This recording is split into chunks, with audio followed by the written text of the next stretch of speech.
오늘 우리에게 주시는 하나님 말씀을 함께 받겠습니다.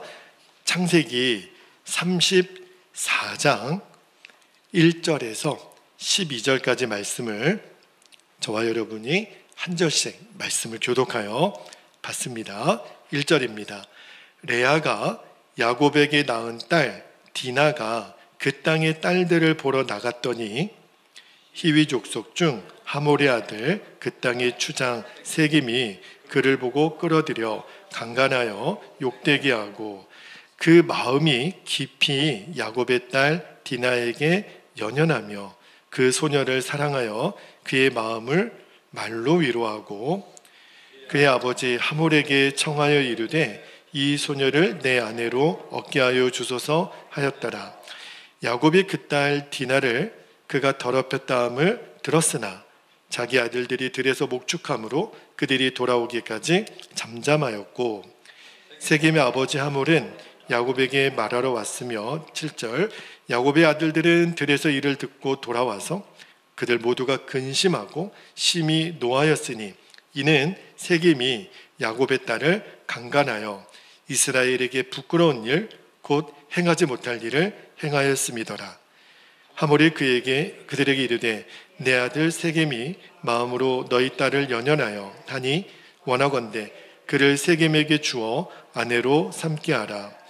9절 너희가 우리와 통혼하여 너희 딸을 우리에게 주며 우리 딸을 너희가 데려가고 너희가 우리와 함께 거주하되 땅이 너희 앞에 있으니 여기 머물러 매매하며 여기서 기업을 얻으라 하고 11절 세겜도 디나의 아버지와 그의 남자 형제들에게 이르되 나로 너희에게 은혜를 입게 하라. 너희가 내게 말하는 것은 내가 다 주리니 이 소녀만 내게 주어 아내가 되게 하라. 아무리 큰 혼수와 예물을 청할지라도 너희가 내게 말한 대로 주리라. 아멘. 하나님의 말씀입니다. 모두 자리에 앉겠습니다. 이번 주 토요일이 광고했던 것처럼 설 명절인데 전 세계의 민족들 중에 새해를 2번 맞이하는 민족이 그렇게 많지는 않은 것 같아요. 그죠? 아시아 몇 개 정도 나라 될 텐데 하나님이 또 한 번 새해를 맞는 은혜를 우리에게 주시는 것 같아요. 2024년이 시작되고 1월 한 달을 보냈는데 여러분 마음 가운데 1월 한 달을 잘 승리하신 분도 계시겠지만 혹 마음이 무너지고 또 좌절하는 일이 있었다면 이번 설 명절을 통해서 다시 새롭게 시작하는 은혜가 있기를 원합니다. 주님이 또 한 번 그 기회를 우리에게 주신다고 믿어요. 자, 오늘은 설교 제목이 당에서는 절대로 안 되는 고난, 굉장히 중요한 말씀을 여러분과 좀 나누려고 합니다. 성경은요, 성도들이 이 세상을 살면서 당하게 될 고난이 있다라고 말씀을 해요. 우리가 새벽마다 요한복음 말씀을 읽고 있는데 요한복음에서도 예수님이 세상이 너희를 미워하고 박해할 거다 말씀을 하셨어요. 요한복음 15장 18절 19절을 한번 볼까요? 요한복음 15장 18절에 세상이 너희를 미워하면 너희보다 먼저 나를 미워한 줄을 알라. 19절에 너희가 세상에 속하였으면 세상이 자기의 것을 사랑할 것이나 너희는 세상에 속한 자가 아니요 도리어 내가 너희를 세상에서 택하였기 때문에 세상이 너희를 미워하느니라. 여러분, 우리가 세상에서 미움을 당하고 고난을 당할 때가 있잖아요. 근데 이때 여러분들이 잊어서는 안 될 것이 내가 예수님께 택함을 받았기 때문에 내가 예수님의 사람이기 때문에 받아야 될 고난이 있다는 거예요. 그때는 그 고난 당하는 것을 이상히 여기지 않아도 돼요. 내가 받을 고난, 그리고 그 고난에는 상급이 있어요. 오히려 기뻐할 수 있는 거죠. 그래서 사도 바울도 디모데 후서 3장 12절에 이렇게 말씀을 합니다. 디모데 후서 3장 12절에 무릇 그리스도 예수 안에서 경건하게 살고자 하는 자는 뭘 받으리라? 박해를 받으리라. 이렇게 고난을 당하는 일이 있다는 거예요. 자, 그런데 오늘 설교 제목에서도 제가 말씀을 드렸지만 우리가 절대로 당해서는 안 되는 고난이 있습니다. 그게 어떤 고난이냐면 하나님의 계획을 잃어버린 고난, 그리고 하나님의 그 사명의 길에서 벗어난 길에서 만난 고난은 주님과도 아무런 상관이 없어요. 그때 당하는 고난은 내게 1도 유익이 없습니다. 오늘 본문에 나오는 야곱이 그랬어요. 야곱이 베델이 아니라 세겜에서 만난 야곱의 고난은 하나님의 계획이 아니에요. 그리고 야곱에게는 아무런 유익이 없었습니다. 그런데 그만 야곱이 당해서는 안 될 고난을 세겜 땅에서 만나고 말았어요. 자, 오늘 본문으로 들어가기 전에 이 앞장의 마지막 말씀입니다. 창세기 33장 마지막 말씀인 20절 말씀을 한번 볼게요. 20절에 거기에 밑줄하시고 제단을 쌓고 그 이름을 에렐로의 이스라엘이라 불렀더라. 자, 여기 거기에가 어디죠? 야곱이 숫곳을 떠나 가나안 땅에 도착해서 머물렀던 세겜 땅입니다. 거기는 세겜 땅이에요. 제가 지난 주일에도 여러분에게 그 말씀을 드렸어요. 야곱이 숫곳에서 장막이 아니라 집을 짓고 살았죠. 얼마나 오랜 시간을 살았는지는 모르겠지만 그곳에서 예배 없이 살았어요. 하나님께 제단을 쌓았다라는 말이 없어요. 그런데 야곱이 숫곳을 떠나 세겜으로 와서는 그래도 감사하게 제단을 쌓습니다. 다시 말하면 예배 생활을 회복했다라는 거예요. 그런데도 아직 야곱이 머물러야 될 땅은 세겜이 아니에요. 어디까지 가야 돼요? 베델까지 가야 돼요. 그런데 야곱이 세겜에서 제단을 쌓았지만 그가 쌓은 제단은 실은 하나님을 위한 제단이 아니었어요. 자기를 위하여 살아가는 땅이 세겜이거든요. 세겜에서는 하나님의 약속을 지키지 못합니다. 그냥 세상에서 타협하는 삶을 세겜에서 살았어요. 아무리 그가 세겜에서 제단을 쌓고 살았다 하더라도 세겜은 베델이 아니에요.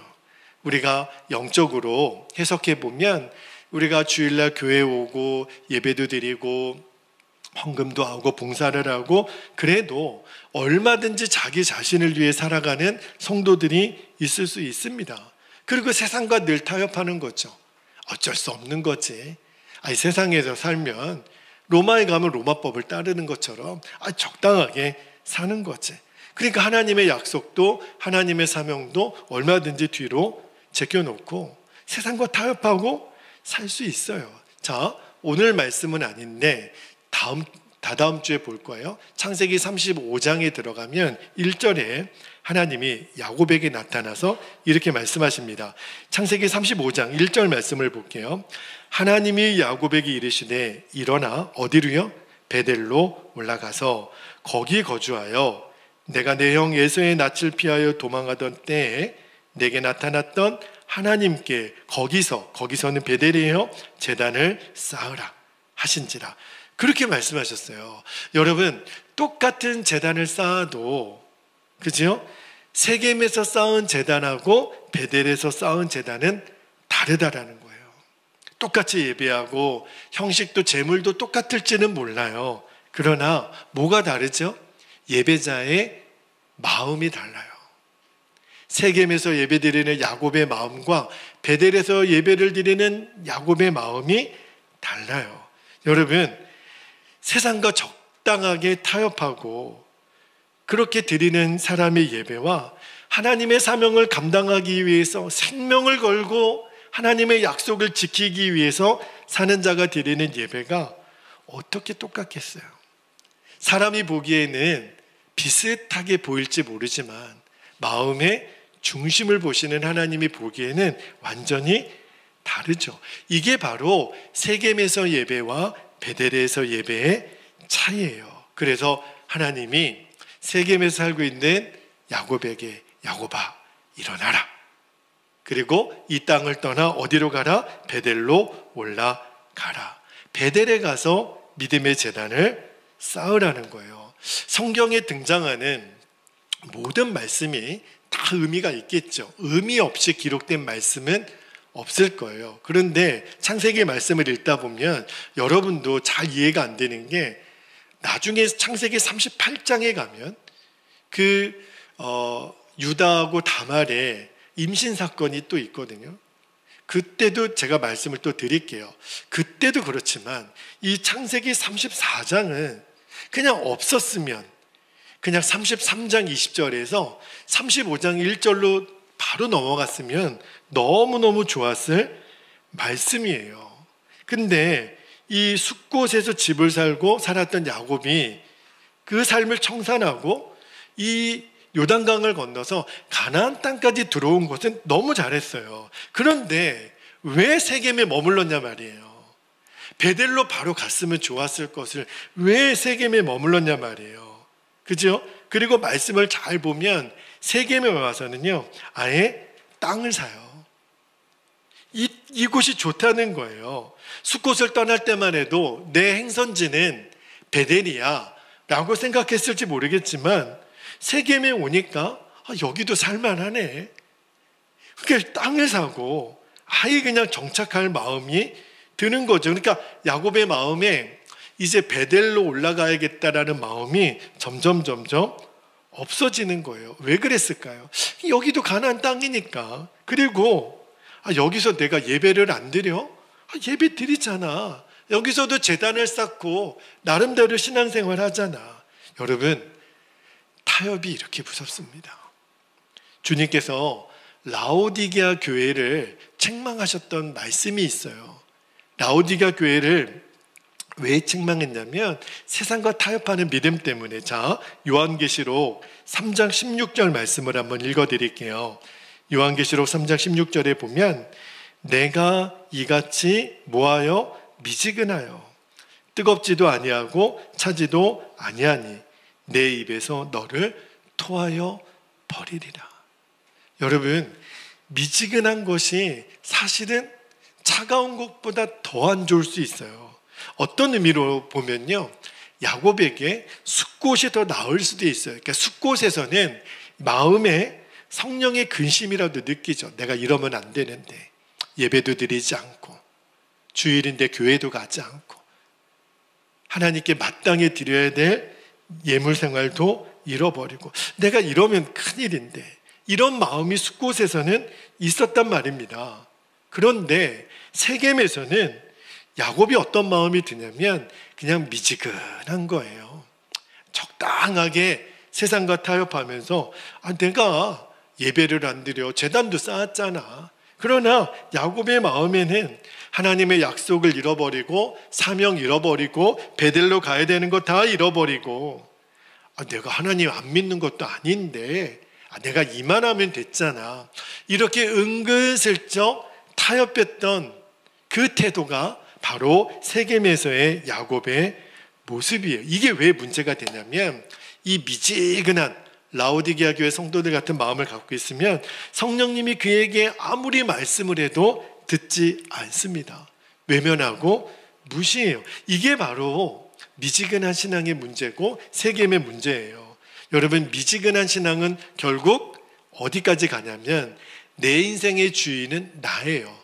나에게 유익이 안 되면 하나님도 버릴 수 있어요. 이게 무서운 거예요.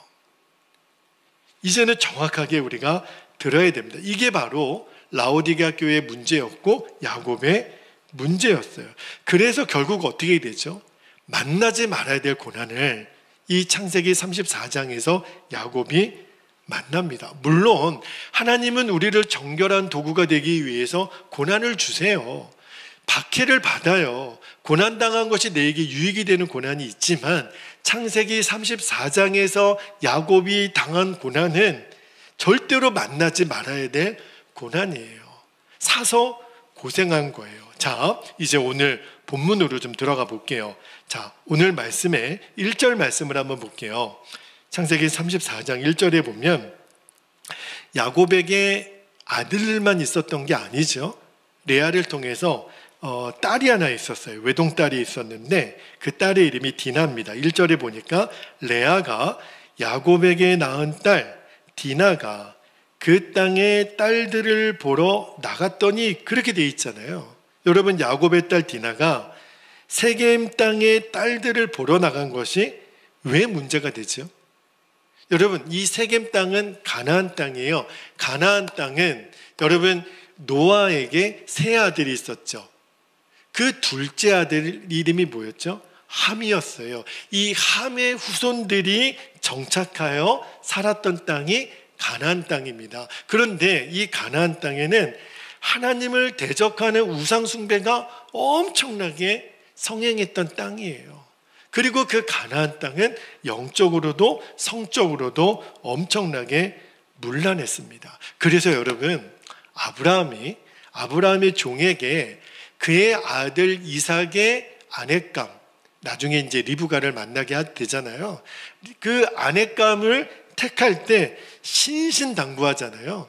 가나안 땅에서 아내를 만나게 해서는 안 된다.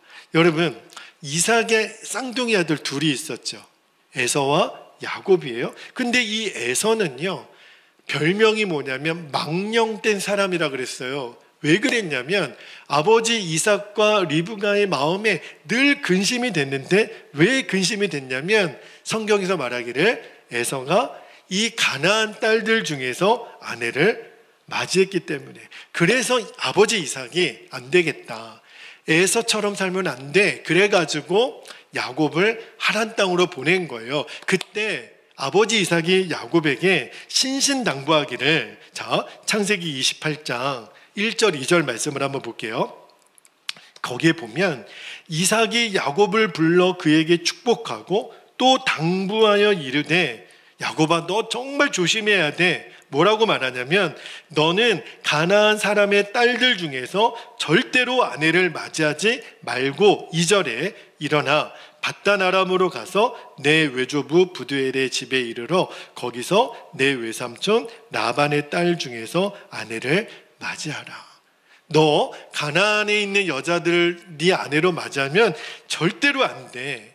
왜? 하나님을 대적하고 너무너무 음란하고 타락한 곳이기 때문에 그래요. 그런데 야곱의 딸 디나가 우상숭배하고 성적으로 문란한 이 세겜의 땅을 둘러보는 거예요. 그 족속에 있는 딸들을 보러 나갔어요. 여기서 보다라고 하는 뜻이에요. 히브리어 원어의 의미를 보니까 단순히 구경하다라는 뜻이 아니에요. 무슨 의미가 있냐면 깊은 관심을 갖다, 그리고 즐기다. 이미 세겜 땅에 머무는 동안 이 디나의 마음속에, 어머, 세겜 땅에 있는 여자들 너무 예쁘네. 와, 이 패션이 장난이 아니야. 야, 세겜 땅에 살아가는 여인들 보니까 야, 너무너무 좋은데? 이미 세겜에 있는 문화의 영향을 디나가 엄청 받고 있었다는 거예요. 여러분, 우리도 세상 안에서 살아가죠. 세상 안에 살아가는 그리스도인들은 딱 둘로 나눕니다. 우리가 세상에 영향을 미치든지 아니면 세상으로부터 영향을 받든지. 예수님은 우리를 세상의 빛과 소금이라고 말씀하셨죠. 그 말은 우리가 어쩔 수 없이 세상에서 살아가는 거예요. 우리들의 삶의 자리는 세상 아닙니다. 그런데 너희는 빛과 소금이 되라는 말은 세상으로부터 영향을 받는 자가 아니라 세상에게 영향을 끼치는 자가 되라는 거예요. 자, 마태복음 5장 16절에 예수님이 너희는 세상의 빛과 소금이라고 말하면서 뭐라고 말씀하셨냐면 16절 보세요. 이같이 너희 빛이 사람 앞에 비치게 하여 그들로 너희 착한 행실을 보고 하늘에 계신 너희 아버지께 영광을 돌리게 하라. 와, 예수 믿는 사람들은 역시 다르구나. 예수 믿는 사람들을 보니까 하나님 영광을 받으소서, 세상에 영향을 주며 살라는 거예요. 이것이 바로 빛과 소금의 역할이고 사명이잖아요. 그런데 만약에 빛과 소금의 역할을 성도들이 감당하지 못하면 어떻게 된다 그랬죠? 자, 마태복음 5장 13절 말씀 보세요. 13절에 보면 너희는 세상의 소금이니 소금이 만일 그 맛을 잃으면 무엇으로 짜게 하리요? 후에는 아무 쓸데없어 어떻게 돼요? 다만 밖에 버려져 사람에게 밟힐 뿐이니라. 디나가 그랬어요. 디나가 세겜의 딸들을 보러 그렇게 유리방황하다가 그만 강간을 당하는 치욕스러운 일을 당하잖아요. 이게 바로 세상에서 조롱당하는 이 일이 맛을 잃어버린 소금같이 된다는 거예요. 여러분, 야곱이 누굽니까? 그는 믿음의 조상이에요. 그러면 당연히 야곱의 자손들도 복의 통로잖아요.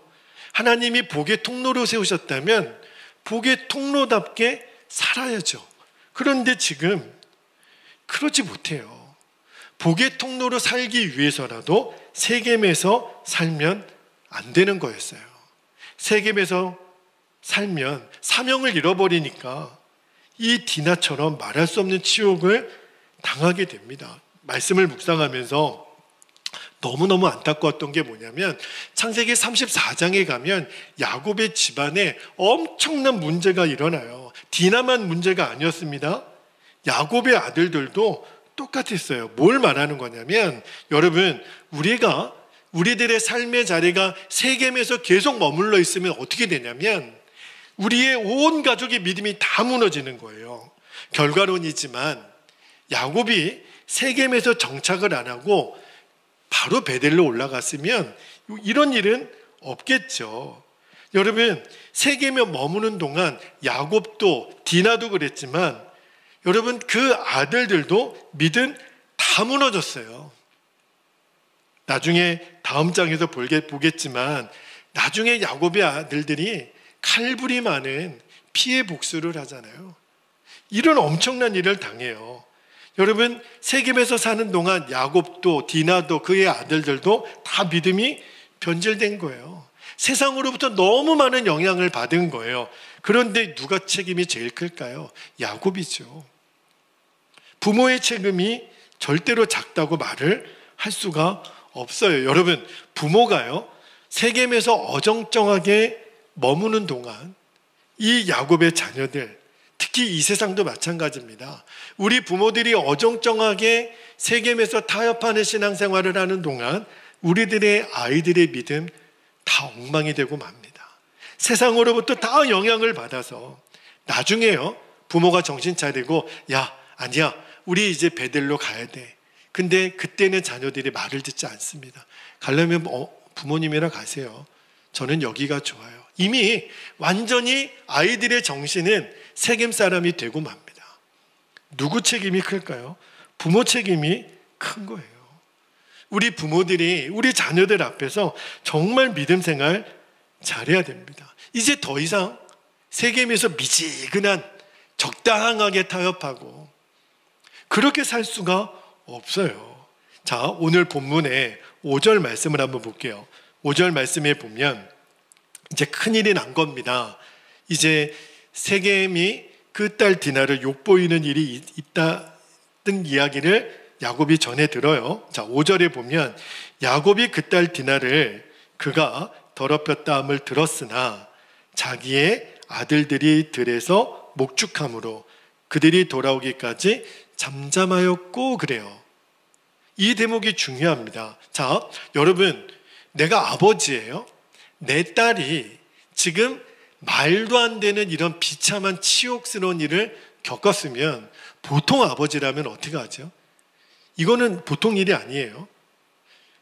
이거는 상상할 수 없는 일이 일어나서 당시의 치안이 어땠는지 모르겠지만 절대로 잠잠히 있을 일은 아니잖아요. 근데 야곱이 잠잠했다라고 했던 말은 물론 아들들이 11아들들이 이제 돌아와서 이제 아버지와 이제 상의하려고 했었겠죠. 그런데 제가 왜 이 대목을 좀 심각하게 보는 거냐면 이 정말 절체절명의 이 사건 앞에서 야곱이 하나님의 뜻을 알기 위해서 기도했다라는 대목이 안 나와요. 여기 잠잠하였고 라고 하는 히브리어 원어를 보니까 아무 행동도 취하지 않고 그렇게 있더라고요. 여러분 보세요. 뭘 의미하는 거냐면 야복강에서 그렇게 절박하게 기도에 씨름을 했던 야곱의 인생에 더 이상 기도가 사라졌다는 거예요. 이제 야곱에게 기도의 씨름이 없어진 거예요. 여러분, 기도의 씨름이 사라지면 정말 기도해야 될 순간에 기도를 못해요. 그래서 평소에 기도의 씨름을 하는 것이 너무너무 중요합니다. 여러분, 공부하는 학생들 입장에서 공부를 많이 하는 게 공부하는 양이 중요합니까? 질이 중요합니까? 둘 다 중요하죠. 양도 중요하고 질도 중요하죠. 그러면 성도들에게 묻습니다. 여러분, 기도의 양이 중요합니까? 기도의 질이 중요합니까? 둘 다 중요하죠. 그런데 목사님 판정을 내려주세요. 기도의 양이 중요합니까? 기도의 질이 중요합니까? 저는 기도의 양에 손을 들어주고 싶습니다. 둘 중에 하나를 고르라면, 공부를 잘하는 아이들에게 물어보면 야, 너는 어떻게 그렇게 공부를 잘하냐? 아이들이 뭐라 그래요? 공부를 잘하는 아이들은 이렇게 대답합니다. 그냥 꾸준히 한 것뿐이에요. 뭐 어디 학원이나 뭐 대단한 게 아니라 그냥 꾸준히 했다 그래요. 저는 기도도 똑같다는 생각이 들어요. 여러분, 기도의 줄을 잃어버리고 나면 어떻게 되냐면 야곱처럼 정말 기도해야 될 순간에 기도를 놓치게 돼요. 기도가 안 나와요. 여러분, 야복강에서 야곱이 천사와 밤이 새도록 씨름했다 그랬잖아요. 허벅지 관절이 끊어져도 절대 놓지 않았다 그랬잖아요. 여러분, 그게 뭘 의미하는지 아셔야 돼요. 야곱이 하루아침에 그 기도의 씨름을 할 수 있었던 게 아니에요. 야곱이 비록 그의 자아가 꺾어지지 않은 영적인 수준이 있었지만 야곱이 이스라엘로 이름이 바뀌는 그 배경에는 야곱이 이렇게 기도의 씨름을 밤이 새도록 끝까지 할 수 있었던 것은 뭐를 말하는 거죠? 야곱이 기도의 줄을 놓지 않고 있었다는 거예요. 비록 그가 얼마나 간절히 기도했는지는 모르지만 매일 꾸준하게 야곱에게는 기도하는 시간이 있었다는 거예요. 여러분, 전혀 기도하지 않는 사람이 갑자기 기도의 씨름을 할 수 있을까요? 저는 거의 불가능하다라고 생각합니다. 물론 하나님의 급하고 강한 바람 같은 성령의 권능이 임하면 역사가 나타나겠죠. 그러나 여러분, 초대교회에 성령의 역사가 나타날 때 그냥 나타났나요? 120문도가 마가의 다락방에 모여서 열흘 동안 전심으로 기도했어요. 그 다음에 성령의 역사가 임한 거예요. 여러분, 평소 때 내가 늘 기도의 줄을 붙잡고 있는 사람이 이런 절체절명의 다급한 순간이 왔을 때에도 그 운명을 바꾸고 위험한 순간에 마귀가 역사하지 못하도록 기도의 끈을 늘 붙잡고 있는 사람은 승리하게 됩니다. 기도의 씨름을 할 수 있는 거예요. 매일 기도 안 하다가 갑자기 어려운 일이 닥쳤다고 기도가 저절로 되는 게 아니에요. 누굴 보면 알아요? 야곱을 보면. 5절 말씀에 이 기도해야 될 순간에 야곱이 잠잠했다 그랬어요. 왜 잠잠했는지 아세요? 나중에 다음 주에 읽을 거예요. 나중에 야곱의 아들 중에 두 아들 시므온과 레위가 칼을 들고 말도 안 되는 할례를 받게 제안한 다음에 피해 복수를 하죠. 근데 그때도 두 아들이 아버지와 상의를 안 해요. 그리고 나서 이미 엄청나게 이제 되돌릴 수 없는 사건이 벌어진 다음에 야곱이 너무너무 두려운 거예요. 그래서 뭐라고 얘기했냐면 34장 30절 말씀 볼게요. 30절에 야곱이 이렇게 얘기합니다. 야곱이 시므온과 레위에게 이르되 너희가 내게 화를 끼쳐 나로 하여금 이 땅의 주민 곧 가나안 족속과 브리스 족속에게 악취를 내게 하였도다. 나는 수가 적은즉 그들이 모여 나를 치고 나를 죽이리니 그러면 너와 내 집이 멸망하리라. 여러분, 외동딸 하나밖에 없는 딸이 강간을 당하는 치욕스러운 일을 겪은 그 순간에도 야곱이 왜 잠잠했는지 아십니까? 나 죽을까 봐. 괜히 내가 가서 왜 그랬냐고 큰 소리 쳤다가 저들이 나를 죽이면 어떡해. 와, 야곱이 너무너무 비겁한 사람이 되고 말았어요. 야곱의 인생 시계를 10년 전으로, 숫곳에 머물기 전으로 한번 돌려볼까요? 여러분, 야복강에서 야곱이 천사와 씨름하고 나서 하나님의 얼굴을 봅니다. 분이엘의 하나님, 하나님의 천군 천사, 마하나임의 천군 천사를 봐요. 그리고 그의 자아가 꺾이고 하나님의 야곱의 이름을 이스라엘로 바꿔주잖아요. 그때 야곱이 하나님을 만난 경험을 한 다음에 야곱은 두려움이 없었어요. 형 에서가 나를 죽이려고 400명의 군사를 이끌고 왔을 때 이제 하나님을 만난 체험이 있는 야곱은 어떤 마음이냐면 나의 생명까지도 이제 주님께 맡기는 사람이 돼요. 너무너무 평안한 거예요. 여러분, 이게 바로 베델로 올라가는 야곱의 모습이었어요. 세겜에서 살아가는 야곱에게는 그때의 믿음이 온데간데 없습니다. 하나님이 함께하지 않으셨나요? 아니요. 하나님은 여전히 야곱과 함께 했어요. 그런데 야곱은 두려운 거예요. 그 두렵지 않았던 야곱이 세겜에서 머무는 이 10년 동안 하나님이 함께 하시는 하나님이 계신데도 불구하고 세상이 두려운 거예요. 그 외동딸이 강간당했다는 이야기를 들었는데도 아무 얘기하지 못하는 너무너무 형편없는 아버지가 되고 맙니다. 한마디 말도 못해요. 여러분, 사명을 잃어버린 야곱, 거룩한 영향력을 잃어버린 야곱은요, 세상에 짓밟히는 소금이 되고 맙니다. 이제 알아야 돼요. 이게 바로 세겜에서 살아가는 야곱의 모습이에요. 여러분, 영적으로 보면 그 세겜 땅은요, 소돔과 같은 곳이에요. 그죠? 정말 악한 곳이잖아요. 그런데 육적인 눈으로 보면요, 이 세겜이 소돔과 같이 사람들 보기에는 정말 살기 좋은 곳.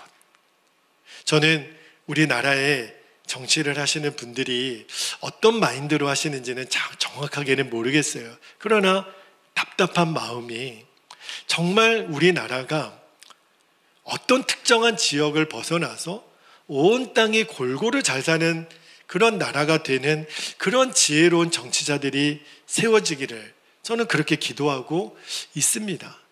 기득권을 유지하기 위하여 특정한 소수의 사람들에게만 이익을 주지 않고, 그죠? 그런데 사람들 눈에 보기에는 여기에 살면 이런 혜택도 있구나, 그렇게 눈에 보기에 좋은 땅이 있어요. 소돔이 그랬고 세겜이 그랬어요. 그래서 야곱이 보니까 이 땅이 살만하네. 그래서 세겜에 머물게 된 거예요. 그렇게 조금씩 세겜에 익숙해지다가 오늘 창세기 34장에 이런 엄청난 일을 경험하게 된 거예요. 그런데 그 와중에 이런 상황에서도 야곱의 입에서 기도가 나오지 않아요. 그 세겜의 그 아버지 하몰 앞에서 한마디도 못해요.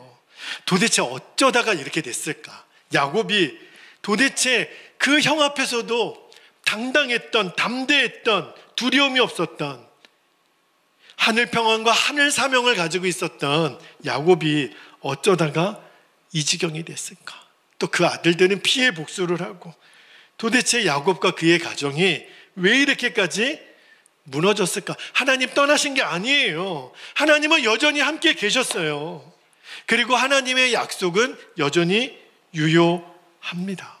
야곱은요, 하나님과 씨름하여 이긴 이스라엘의 이름을 가진 사람이에요. 그런데 어쩌다가 야곱이 이런 일을 당했을까요? 점점 세겜에서의 평안한 삶에 내가 미혹된 거예요. 그리고 약속의 땅 베델로 올라가지 않았기 때문에 이렇게 된 거예요. 다시 말하면 사명을 떠난 거예요. 내가 하나님께 약속했던 것, 내가 하나님 앞에 전심의 예배를 드리고 말씀대로 사는 그 사명의 자리를 떠나서 나를 위해서 살았기 때문에 지금 야곱에게 이런 일이 일어난 거예요. 하나님이 야곱에게 신신당부했어요. 가나안은 아니야, 세겜은 아니야.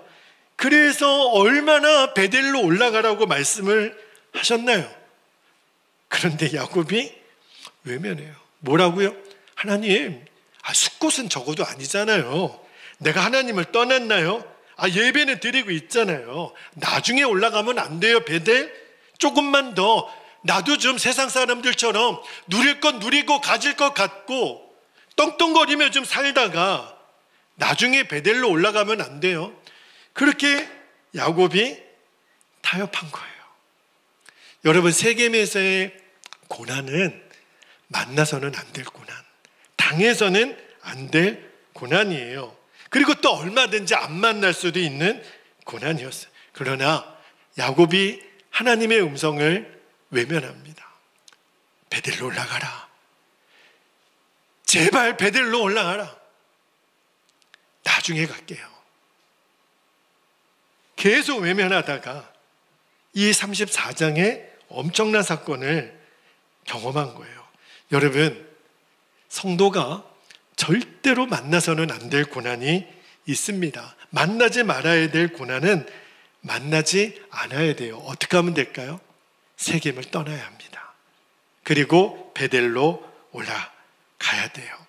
비록 베델로 올라가는 길이 세겜에서 내가 보았던 것처럼 세상 부귀영화, 떵떵거리며 사는 것, 좋은 집, 좋은 차, 좋은 음식, 내가 그딴 거 누리지 못해도 베델로 올라가는 자들에게만 주시는 하늘 평안이 있어요.